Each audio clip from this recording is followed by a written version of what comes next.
నమస్తే. నేను మీ అశ్విని కుమార్. భారతీయ జనతా పార్టీ 46వ వ్యవస్థాపక దినోత్సవం జరుపుకుంటోంది.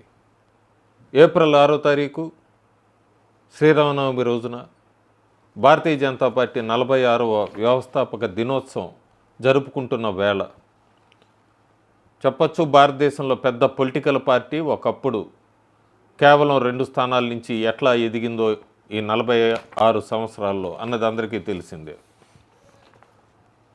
ప్రస్తుతానికి బీజేపీ 21 రాష్ట్రాల్లో పరిపాలిస్తోంది.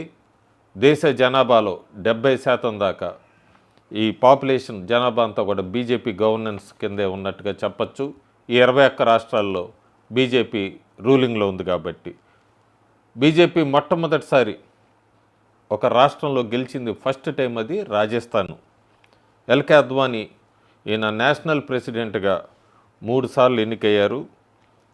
బీజేపీ చాలా హిస్టారిక్ డెసిషన్స్ తీసుకుందని చెప్పచ్చు మనం. 99 నుంచి 2004, అట్లాగే 2014 నుంచి ప్రస్తుతం నడుస్తున్న మోడీ 3 టర్మ్. 2004 మాత్రం పార్టీకి పెద్ద డిసప్పాయింట్మెంట్ అను లేదా సెట్ బ్యాక్ కింద కూడా చెప్పచ్చు మనం.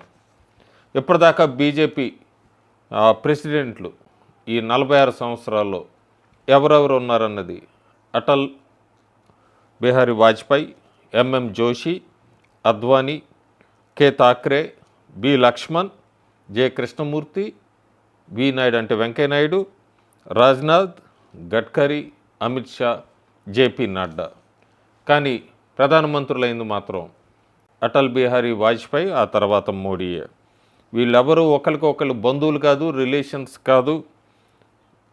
అయినా కూడా వీళ్ళంతా బీజేపీలో ఉన్న పెద్ద డెమోక్రసీ అని చెప్పచ్చు, డెమోక్రటిక్ పార్టీ అని చెప్పచ్చు. ఎవరు కూడా కుటుంబాల నుంచి వచ్చిన వాళ్ళు లేదా హెరిడిటరీ కింద కాదు. ఇదే పెద్ద డెమోక్రటిక్ పార్టీ అంటారు. అందుకే భారతీయ జనతా పార్టీని. భారతీయ జనతా పార్టీ 46వ వ్యవస్థాపక దినోత్సవం జరుపుకుంటున్న వేళ అస్సాం ప్రజలు చాలా గొప్ప తీర్పు ఇచ్చారు. అస్సాంలో 2026లో అసెంబ్లీ ఎన్నికలు జరగబోతున్నాయి. దాని ముందు ఎప్పుడూ కూడా అస్సాంలో రబా హసాంగ్ అటానమస్ కౌన్సిల్, ఆర్హెచ్ఏసి అంటారు, ఎన్నికలు జరుగుతాయి.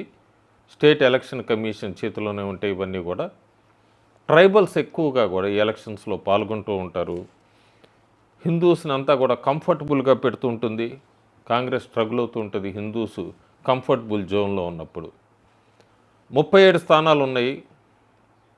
ల్యాండ్ స్లైడ్ విక్టరీ అని చెప్పచ్చు ఎన్డీఏకి. 33 స్థానాలు గెలుచుకుంది. కాంగ్రెస్ కేవలం 1 స్థానానికే పరిమితమైంది. 1-2 స్థానాలు ఇండిపెండెంట్లు గెలుచుకున్నారు. స్ట్రైక్ రేట్ పరంగా చూసుకుంటే ల్యాండ్ స్లైడ్ అన్న ఎన్డీఏకి, కాంగ్రెస్ 0.02%. సో రాబోయే అసెంబ్లీ ఎన్నికలకి అస్సాంలో ఇదొక మనం హింట్ అని చెప్పచ్చు ఎట్లా ఉండబోతున్నాయో రిజల్ట్స్. హేమంత్ బిస్వా కానీ లేదు, ఈ వక్ఫ్ అమెండ్మెంట్ బిల్లు ప్రవేశపెట్టాక లోక్సభలో తర్వాత జరిగిన ఎన్నికలు క్లియర్గా తెలుస్తోంది. అస్సాం మళ్ళీ ఎన్డీఏ వైపే వెళ్ళబోతోంది అన్నది. బీజేపీ ఇప్పుడు పూర్తిగా ఈ 46వ వ్యవస్థాపక దినోత్సవం రోజు టార్గెట్స్ చాలా పెట్టుకుంది. ముఖ్యంగా నార్త్, ఈస్ట్, వెస్ట్ కాకుండా దక్షిణాది వైపు చూస్తోంది. దక్షిణాది వైపు తమిళనాడు, తెలంగాణ చాలా ఫోకస్ పూర్తిగా పెట్టినట్టుగా తెలుస్తోంది మనకి. ఇంకో పక్క వెస్ట్ బెంగాల్లో తన ఎత్తులు పై ఎత్తులు మార్చుకుంటోంది. గతంలో జరిగిన తప్పులు ఈసారి జరగకూడదు అనుకుంటోంది బీజేపీ. దానికి అక్కడ సువేందు అధికారి అడుగులు వేస్తున్నారు. కానీ దక్షిణాదిని మాత్రం తమిళనాడు, తెలంగాణ ఈసారి ఎట్టి పరిస్థితుల్లో చేజారకూడదని ఇప్పటి నుంచే మొదలుపెట్టింది. తమిళనాడులో 2026లో అసెంబ్లీ ఎన్నికలు ఉన్నాయి. తెలంగాణలో 2028 డిసెంబర్లో ఉన్నాయి.